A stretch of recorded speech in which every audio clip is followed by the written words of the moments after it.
Muito bem, pessoal, então vamos conversar agora sobre a distinção entre o furto privilegiado, que nós temos aí a aplicação de um benefício para o réu quando ele é primário e ele pratica um furto que tem objeto material, uma coisa de pequeno valor, e a distinção para o princípio da insignificância. E aqui já fica uma situação óbvia que nós temos que discutir. Quando nós falamos de princípio da insignificância, nós estamos falando que o objeto subtraído é insignificante. E quando nós falamos do furto privilegiado, o objeto subtraído, a coisa, tem que ser de pequeno valor, mas pequeno valor não é considerado insignificante. Trouxe aqui uma tabela para vocês, para que fique fácil essa distinção. Olha só, quando eu falo do furto privilegiado, o limite de valor da res furtiva, professor, o que é res furtiva? É a coisa, é o objeto material que é furtado. Então, para que haja o furto privilegiado, é necessário que a coisa seja de até um salário mínimo e desde que o agente seja primário. Então, furto privilegiado, lembrem, o valor da coisa deve ser de até um salário mínimo. Já o princípio da insignificância será considerado um valor insignificante em regra, porque isso aqui pode ser variável de acordo com o caso concreto, mas em regra até 10% do salário mínimo. Não é, mas vamos supor que o salário mínimo fosse R$1.000, tá bom? R$1.000. O furto privilegiado, ele poderia ser aplicado se a coisa furtada ou o valor furtado correspondesse a até R$1.000. E o princípio da insignificância poderia ser aplicado se o objeto subtraído correspondesse ao valor de até R$100, 10% do salário mínimo. Em regra, professor, é possível que o princípio da insignificância seja aplicado a um objeto que tenha valor superior a 10% do salário mínimo? Sim, é possível, vai depender do caso concreto, vai depender da análise do juiz no caso concreto, ok? Vamos lá, eu quero agora vir aqui para baixo, olha só. Entretanto, o valor da coisa é apenas um dos requisitos do princípio da insignificância. O juiz deve analisar se, no caso concreto, os demais requisitos objetivos não forem preenchidos. Então, quando a gente fala de valor no princípio da insignificância, o valor é somente um dos requisitos, existem outros requisitos para que seja aplicado o princípio da insignificância. Já no furto privilegiado, são dois requisitos: pequeno valor da coisa e primariedade do agente. Professor, vamos supor que alguém tenha subtraído um objeto que corresponda ao valor de R$50, tá bom? Então vamos botar aqui na tela. Alguém subtraiu um objeto que corresponda ao valor de R$50.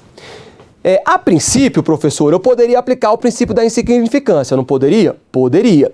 Entretanto, professor, ao reparar os demais requisitos, que nós já vamos ver quais são, eu percebo que eu não posso aplicar o princípio da insignificância, porque ele não preenche, este furto, da maneira como ele ocorreu, não preenche os demais requisitos do princípio da insignificância. Ok. Professor, não sendo possível a aplicação do princípio da insignificância em razão desses demais requisitos, eu posso aplicar o furto privilegiado? Pode sim.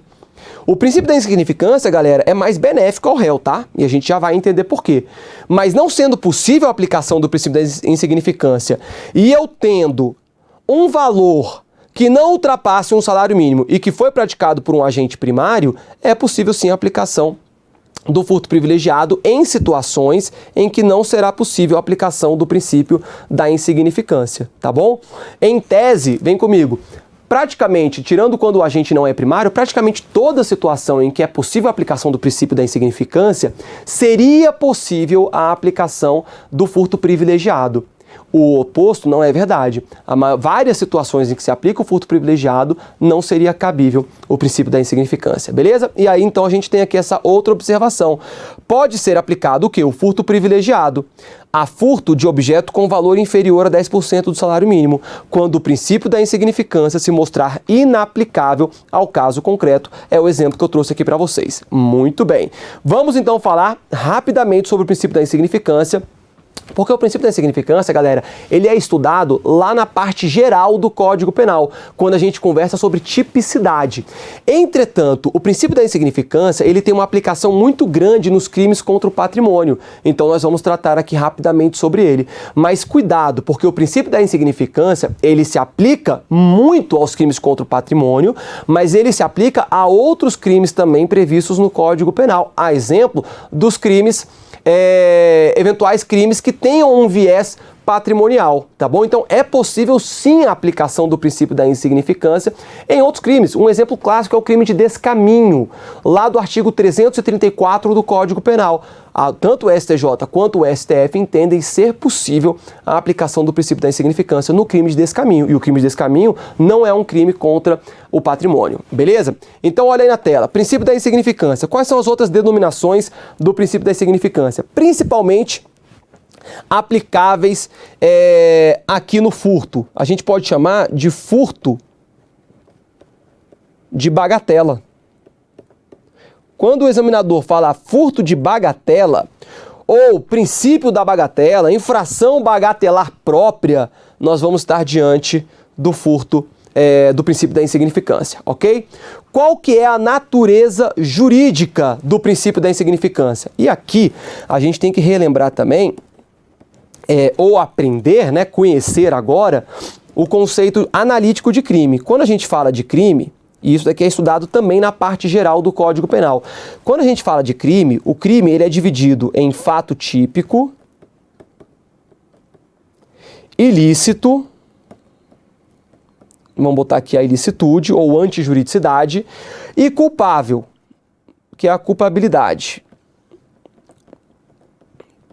Para alguns, a culpabilidade não é elemento do crime, mas aqui a gente vai considerar que é, tá bom?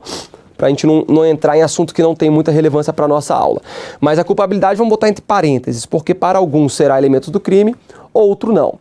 Dentro do fato típico, o que eu quero analisar é aqui dentro do fato típico. Eu tenho elementos dentro do fato típico, que são a conduta,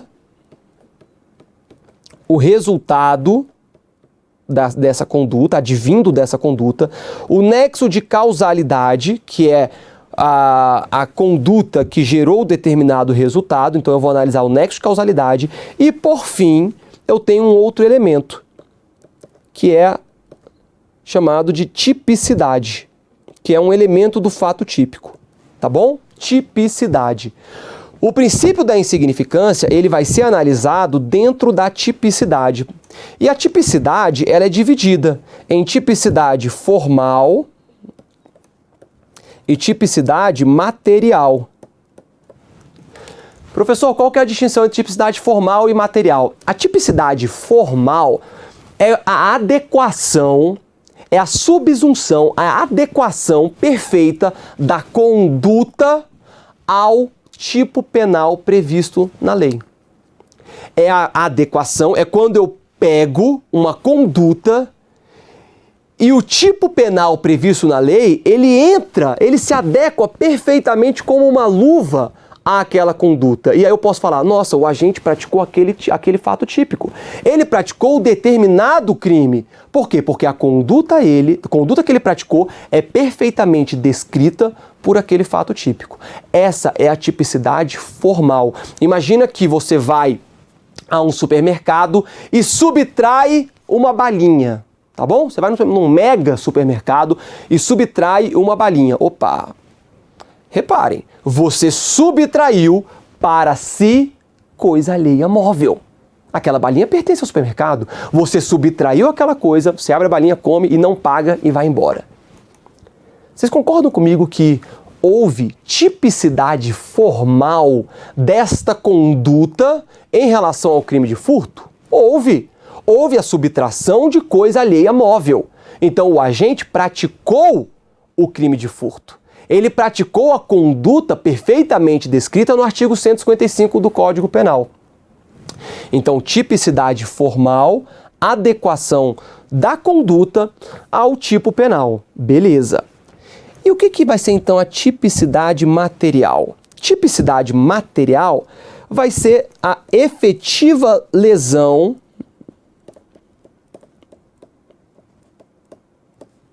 ou perigo de lesão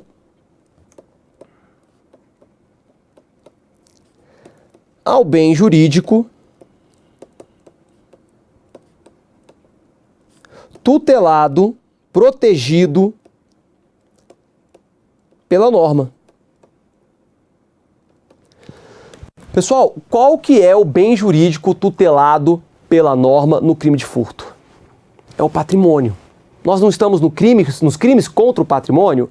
Então, o crime de furto, ele vai proteger o patrimônio. O bem jurídico tutelado pelo crime de furto é o patrimônio. Vocês concordam comigo que, apesar daquela subtração da balinha configurar uma tipicidade formal, ela não configura uma tipicidade material?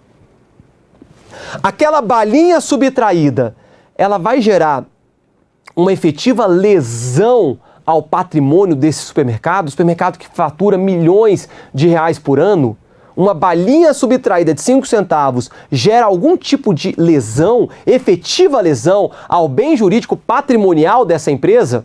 Claro que não, pessoal. Claro que não. E é aqui que vai ter a incidência do princípio da insignificância.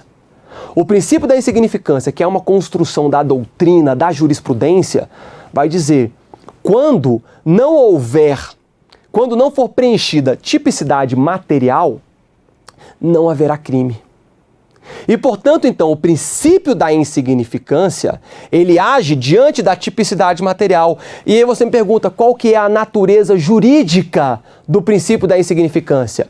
O princípio da insignificância tem natureza jurídica de causa excludente da tipicidade. Vai excluir a tipicidade. E olha como que isso acontece. Se eu tenho o princípio da insignificância, significa que eu não tenho tipicidade material. Só que esta tipicidade, ela só poderia ser preenchida, este elemento só poderia ser preenchido se eu tivesse tipicidade formal e tipicidade material. Como eu não tenho tipicidade material, por consequência, eu não tenho tipicidade. E se eu não tenho tipicidade, eu não tenho os elementos do fato típico. E se eu não tenho o fato típico, não há crime. Não há crime. Ok? Então, este é o entendimento do princípio da insignificância. A sua natureza jurídica, portanto, causa excludente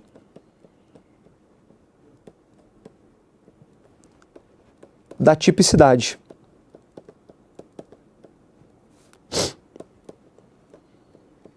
Ou causa de exclusão da tipicidade. Beleza?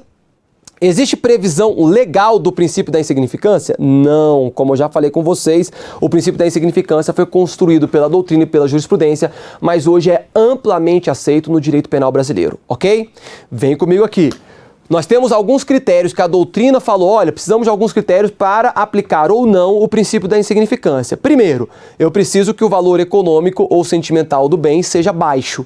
E o valor econômico, como nós já vimos, em regra está sendo considerado 10% do salário mínimo. Só que, se for uma coisa de baixo valor econômico, mas de alto valor sentimental para a vítima, eu não posso aplicar o princípio da insignificância. Outro critério, proibição da aplicação do princípio da insignificância a crimes que envolvam violência ou grave ameaça. Eu não falei que você subtraiu para si uma balinha? Vamos supor que você tivesse entrado agora nesse supermercado, pegado uma faca e falado para a caixa desse supermercado: me dá essa balinha ou eu te mato. Exagerado, né, pessoal? Mas enfim, vamos dizer que você tenha feito isso, ok? Com uma faca, caixa, me passa essa balinha, senão eu te mato.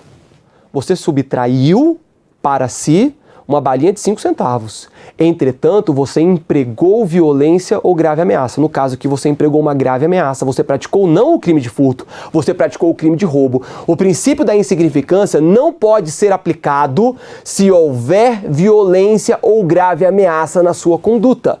Então, o princípio da insignificância, por exemplo, é aplicável ao crime de furto, mas não é aplicável ao crime de roubo, não é aplicável ao crime de extorsão e assim por diante. Condição econômica da vítima, isso daqui tem que ser levado em consideração. Você furtar um pacote de 1 quilo de arroz que custa 4, 5 reais de um supermercado, de um mega supermercado, aplica-se o princípio da insignificância, tranquilo. Entretanto, você subtraiu o pacote de 5 reais de uma família que está passando dificuldades financeiras e que aquele será o alimento dela, obviamente não é um furto insignificante. Vocês estão reparando, então, que o princípio da insignificância, ele vai ser analisado sempre no caso concreto. Porque furtar algo de baixo valor de supermercado, de alguém que tenha dinheiro sobrando, você não afeta o patrimônio dessa pessoa. Entretanto, você subtrair algo de pequeno valor econômico, mas às vezes de grande valor sentimental, para uma família que passa necessidades, obviamente este furto não pode ser considerado insignificante. Então, para a aplicação do princípio da insignificância, eu tenho que levar em consideração a condição econômica da vítima. Eu tenho que levar em consideração o perfil do autor. Quem que é o autor? É um cara que, enfim, não teve muitas oportunidades na vida, que está praticando um furto. Beleza, a gente pode considerar aqui, analisar para ver se vai aplicar o princípio da insignificância. Agora, essa outra situação é um juiz que furtou um pacote de biscoitos no supermercado. Pessoal, a reprovabilidade do comportamento de um juiz que faz isso é muito maior. Então eu tenho que levar em consideração o perfil do autor. Quem é o sujeito ativo? Quem que está praticando esse crime? A depender da situação, eu posso ou não aplicar o princípio da insignificância. E as consequências do crime e modus operandi. Vamos supor que você subtraia uma vacina. Você entra lá num posto de saúde e subtrai uma vacina. Aquela vacina, ela tem um custo de R$20 para o Estado. Poderia ser insignificante? A depender da situação, poderia. Entretanto, aquela vacina que foi subtraída pelo agente é a vacina que ia salvar a vida de uma pessoa. Olha a consequência na subtração de uma vacina, que custava R$20. Mas aqui não vai levar em consideração o valor econômico da coisa, mas sim a consequência que o crime poderia ter trazido ou trouxe. E aí, nesse caso, a gente não aplicaria o princípio da insignificância. Viu só? Então, são vários critérios para que a gente aplique ou não o princípio da insignificância. Vem comigo aqui, olha aqui na tela. E o que o STF fez? Ele pegou todos esses critérios que a doutrina tinha elaborado e adotou os chamados critérios objetivos para a aplicação do princípio da insignificância. Isso aqui é de um julgado antigo, lá de 2004, do ministro Celso de Mello. Ele condensou tudo aquilo que nós falamos dentro de 4 princípios. Mínima ofensividade da conduta, nenhuma periculosidade social da ação, reduzido o grau de reprovabilidade do comportamento e inexpressividade da lesão jurídica provocada. Professor, explica cada um desses requisitos para mim? Galera, eu não consigo fazer isso. Por que não? Porque até hoje a doutrina, e nem mesmo o ministro Celso de Mello, quando ele publicou essa decisão, ele explicou adequadamente a distinção entre esses critérios ditos objetivos de aplicação do princípio da insignificância. Alguns deles a gente consegue entender aqui do que ele está falando. Por exemplo, quando ele fala nenhuma periculosidade social da ação, ele está falando que é um crime que não pode envolver violência ou grave ameaça. Quando ele fala reduzido grau de reprovabilidade do comportamento, a gente pode falar aqui daquelas consequências, o furto da vacina. A gente pode falar, por exemplo, do perfil do autor.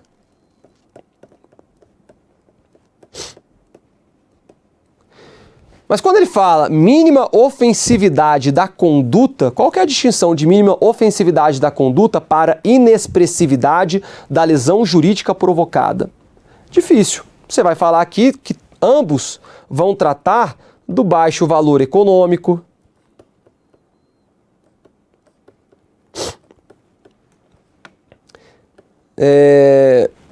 do baixo valor econômico ou sentimental da coisa. Levar em consideração o perfil do sujeito passivo. Ok? Mas o fato é, você não tem uma distinção clara de quais são, ao que se refere cada um desses requisitos. De qualquer maneira, pessoal, tem que sabê-los, ok? As provas cobram exatamente o que está dentro desses requisitos. Os nomes, as denominações utilizadas pelo ministro Celso de Mello. Então tem que saber que os critérios objetivos para a aplicação do princípio da insignificância são mínima ofensividade da conduta, nenhuma periculosidade social da ação, reduzido o grau de reprovabilidade do comportamento, algumas provas vão botar reduzidíssimo grau de reprovabilidade do comportamento, e inexpressividade da lesão jurídica provocada. Beleza? Eu quero trazer para vocês aqui agora um exemplo de uma jurisprudência em relação ao reduzido grau de reprovabilidade do comportamento. Tem um caso que ficou muito famoso no Brasil a respeito de uma mãe que virou para sua filha ou para o seu filho e falou: olha, filho, filha, vai ali na caixinha, sabe aquelas caixinhas de entidade beneficentes que as pessoas colocam moedinhas para ajudar? Vai lá, pega aquela caixinha e traz aqui para a mamãe. O filho, a filha obediente, foi lá, pegou esse dinheiro, que configurava R$ 4,80, trouxe para a mãe. E a mãe furtou esse dinheirinho lá, essas moedinhas. Reparem, o valor foi baixo? A mínima ofensividade da conduta está presente? Talvez. Inexpressividade da lesão jurídica provocada? Talvez. Nós estamos falando de menos de R$ 5. Entretanto, o grau de reprovabilidade do comportamento dessa mãe é altíssimo. Não só ela utilizou o seu filho como um instrumento do crime, ela ainda subtraiu o dinheiro de uma entidade beneficente. Veio a jurisprudência e falou: nós não vamos aplicar o princípio da insignificância a esta mãe, ela vai responder pelo crime de furto. Tá aqui, vamos colocar aí na tela. No caso, teria a paciente, a mulher, né, a autora, que é paciente desse habeas corpus, segundo a denúncia, subtraído um cofrinho com R$ 4,80 de uma associação de voluntários de combate ao câncer, induzindo seu filho de apenas 9 anos a pegar o objeto e colocá-lo na sua bolsa. Características dos fatos que impedem o reconhecimento da atipicidade do comportamento irrogado, dada a especial reprovabilidade da conduta. Não obstante, o inexpressivo valor do bem, realmente é inexpressivo R$ 5, mas a reprovação do comportamento impede o quê? Impede o reconhecimento da atipicidade. O que a defesa estava pedindo aqui? Estava pedindo o reconhecimento do princípio da insignificância.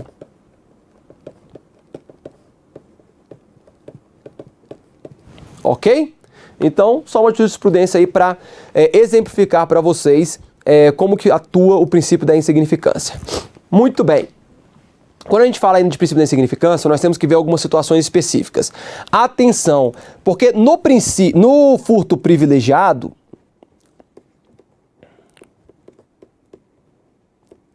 o agente tem que ser primário. E no princípio da insignificância? Se o agente for reincidente, eu posso aplicar o princípio da insignificância ao agente reincidente? Vem comigo aqui, pessoal. Em regra, tá bom? Em regra, o princípio da insignificância não é aplicável ao reincidente. Entretanto, se a sua prova falar que é impossível a aplicação do princípio da insignificância ao agente reincidente, pode marcar errado. Ok? Porque existe sim a possibilidade de aplicação do princípio da insignificância, mesmo ao agente que seja reincidente. E aqui a gente tem uma distinção muito importante da aplicação do princípio da insignificância com a aplicação do furto privilegiado. No furto privilegiado, se o agente é reincidente, abraço, não pode ser aplicado. Mas se houver esse furto praticado por um reincidente e for reconhecido o princípio da insignificância, é sim possível que isso aconteça, ok? Então, olha só, reincidência. A reincidência não impede por si só que o juiz da causa reconheça a insignificância penal da conduta, à luz dos elementos do caso concreto. Então, não impede. O juiz tem que analisar o caso concreto, a depender da situação, ele pode aplicar sim o princípio da insignificância ao reincidente. E o furto qualificado? Professor, é possível a aplicação do princípio da insignificância ao furto qualificado? Depende também, pessoal. Em regra, não será aplicado o princípio da insignificância ao furto qualificado. Entretanto, não é possível afirmar que o princípio da insignificância não pode ser aplicado ao furto qualificado. Em outras palavras, é possível que, ao analisar o caso concreto, a depender da situação, o juiz aplique o princípio da insignificância, mesmo que seja um furto qualificado. Ok? Na tela. Vamos lá. Manifestação dos tribunais superiores em relação ao princípio da insignificância. Quando a gente fala de furto noturno, bem como furto com ingresso na residência da vítima, que houve violação da intimidade, furto qualificado pelo abuso de confiança, em todas elas, em regra, não se aplica. Não se aplica o quê, professor? O princípio da insignificância. Mas essas 3 situações, já teve situação em que os tribunais superiores aplicaram sim o princípio da insignificância. Então, olha, vem comigo na televisão. Então, só para a gente ver como que não é algo estanque, não é algo que a gente pode dizer, nesse caso aplica ou não aplica o princípio da insignificância. Análise do caso concreto. E aí os alunos ficam muito desesperados. Professor, mas nessa hipótese, nessa qualificadora do furto, eu posso aplicar ou não o princípio da insignificância? Tudo vai depender. Tudo depende. Então, o furto noturno, em regra, não se aplica o princípio da insignificância, mas é possível? Já houve aplicação? Já. Mesma coisa, furto com ingresso na residência da vítima. Em regra, não se aplica, mas já foi aplicado o princípio da insignificância ao furto com ingresso na residência da vítima. Furto qualificado pelo abuso de confiança. Já houve também a aplicação do princípio da insignificância, mas em regra não é aplicável. E aí a gente tem uma jurisprudência do STJ que diz o seguinte: é firme nesta corte o entendimento segundo o qual a prática do delito de furto qualificado por escalada, destreza, que são qualificadoras que nós vamos ver. Escalada, destreza, rompimento de obstáculo ou concurso de agentes indica a reprovabilidade do comportamento do réu, sendo inaplicável o princípio da insignificância. Estas qualificadoras, elas têm um pouco mais de segurança em afirmarmos que não se aplica o princípio da insignificância. Mas você está vendo que eu coloquei aqui um asterisco para vocês? Bota aí na tela. Com relação ao rompimento de obstáculo? Muito bem. Apesar desse entendimento firme que está aqui no STJ, já houve a aplicação do princípio da insignificância. O princípio da insignificância já foi aplicado ao furto com rompimento de obstáculo. Então, pessoal, eu não tenho visto cair nas provas indagações se vai se aplicar ou não o princípio da insignificância em hipóteses específicas de qualificadoras, ok? Basta você ter o conhecimento de que, em regra, não se aplica o princípio da insignificância ao furto qualificado, mas que não impede por si só a aplicação. Mesma coisa em relação ao furto noturno. Em regra, não se aplica, mas é possível sim a aplicação do princípio da insignificância, ok? Muito bem. Vamos fazer o seguinte? Vamos fechar por aqui. Próximo bloco a gente continua. Até lá.